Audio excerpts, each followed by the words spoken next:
Hey guys, some gamer dude here. So this past week, iSpy showed off Dark Alice's fairy tale theme, which seems to be inspired by DC Comics' Royal Flush Gang. Characters in costumes resembling 10, Jack, Queen, King and Ace. I say it's the Royal Flush Gang and not just a deck of cards, because there are some pretty clear references with Queen, King and Ace. If 10 and Jack have them too, I'm not sure what they're referencing. So let's just get started with the resonators. We start with Shadow 10. Rather confusing name since she's not a shadow, and given the theme, yes, that's 10, not X or cross. She's a 400/400 Darkness Resonator for black. She has Quick Cast and Bane. Quite frankly, she could have just stopped right there and she'd be aces. Flash in a Death Toucher? I remember doing that with Valentina 1 and 1 Inch Boy. That was all types of fun. Attack, they never suspect a Death Touch block. Loving that. Oh yes, she also has an enter ability that gives you 2 Darkness Crystals, which is fine. We want a turn 1 Crystal Generator, but you're not really going to want to do turn 1 with this. She's best saved for a combat trick. She also has Banish a Darkness Crystal to make your opponent lose 200 life, which could have its uses. 20 Darkness Crystals and you can just drain your opponent to death. I'm not sure how doable that is, but it's a fantastic backup plan. 10, which seems fairly easy to acquire, is a straight 2000 life. So yeah, Shadow 10, she's great. Mage Jack is pretty much a counterpart to Shadow 10. Same stats, quick cast, light, drain instead of bane. His ETB is gain 2 light crystals, and he can banish a light crystal for 200 life. He can prevent you from losing, but is far less impressive. I don't see much of a problem just summoning him for your first will. He doesn't have combat trick capabilities like Shadow 10. He's fine for Crystal Generation turn 1, but that's about it. Unlike other turn 1 cards in the Chance, he's not chance reliant. Save the Queen is a pretty on the nose reference to Final Fantasy's Save the Queen weapon, most notably used by Beatrix in Final Fantasy IX. Finished replaying that game a few weeks ago actually, haven't played it since the PS2 was current. Anyway, Save the Queen is a 1200/1200 Darkness Fairy Tale Resonator for Black 2. While she is on the board, all your opponent's J Resonators gain -400/-400. You can also discard her and banish a Darkness Crystal to give a target J Resonator -400/-400 and draw a card. It's an interesting card. I think it's more effective in generic Darkness than the old Arthur, the Dead Knight of Vengeance, since it's a straight up -400 to your opponent's board, no splits or reliance on colour identity. She just straight up buries all of your opponent's 1-drops and helps your guys with precision win passively. She's also got a much better stat line than Arthur. 4 is a bit expensive to get out, but I suppose she's worth it. More so than Arthur anyway. I think what also helps her playability is that she can just turn into a combat trick for no real cost. I think that might actually be her better application, all things considered.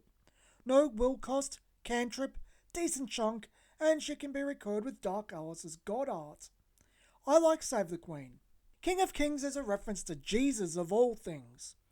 King of Kings is a title he held, is the title of a film about him, title of many songs about him, and famously said by Charlton Heston in Ben-Hur. If it's a reference to a Triple H theme song from the WWE I came across, which isn't impossible, this guy's pretty beefy, I'd be surprised. King is a 900/900 Fairy Tale Light Resonator for White 1. His effects work as an inverted Save the Queen. Your other Fairy Tales gain +400/+400, and he can be pitched along with banishing a light crystal to give a J Resonator +400/+400 and you draw a card. I think he's less impressive than Save the Queen, only because Save the Queen can pick off your opponent's 1-drops passively. The only thing King really does is assist things with Drain to give you more life. Ace is oddly named Nightmare Knight. Not sure what's up with that, but the big A on his chest gives him away. He's also the Ace of Spades. He's a 600/600 Dark Light Fairy Tale Resonator for Black-White. He has an enter ability where you can choose up to 2 of the following. Banish a light crystal to search your top 4 for a Fairy Tale, then put the rest on the bottom of your deck. Banish a darkness crystal to give a resonator -1000 until end of turn. You can also bounce him if you summon a Fairy Tale Resonator to reuse his enter ability, or alternatively, help fulfill the conditions for cards I'll be talking about later. His whole deal with the Light Crystal effect might be working for that actually. It's good for general use, but it does greatly assist other cards. The Darkness effect does have its uses, and I don't want to downplay it. It will kill most 3-drops or lower, and the versatility is good. It's just synergy with other cards interests me more. The Scorn of Dark Alice is getting a reprint. Always an amazing card. Just pops a Resonator of your choice out of your opponent's hand for black. My mate said it would probably be coming back. It did. I really want to set it full arts, so well played, I Spy. Your presumed gamble of getting everyone to 1 full arts over regular is paying off. I think it's interesting that it didn't become a mage art. I had suspected it would. I guess there is some balancing reasons there. Let's see if my mate's other prediction, Lapis Dark Storm reprint, comes to fruition. Dark Alice's Smile is a new counterpart to the Scorn of Dark Alice. A mage art chant for black, choose a Regalia chant addition or stranger from your opponent's hand and remove it from the game. If you awaken the card by banishing a Darkness Crystal, you can remove any card from their hand instead. That's exceptionally good early for dealing with Regalia in particular. Destroy their ability to ramp, and this is the second time we've seen Regalia control, as we saw the World of Dark Alice last time. I think this may be the better turn 1 choice somehow, since it's got a much wider scope of things it can target.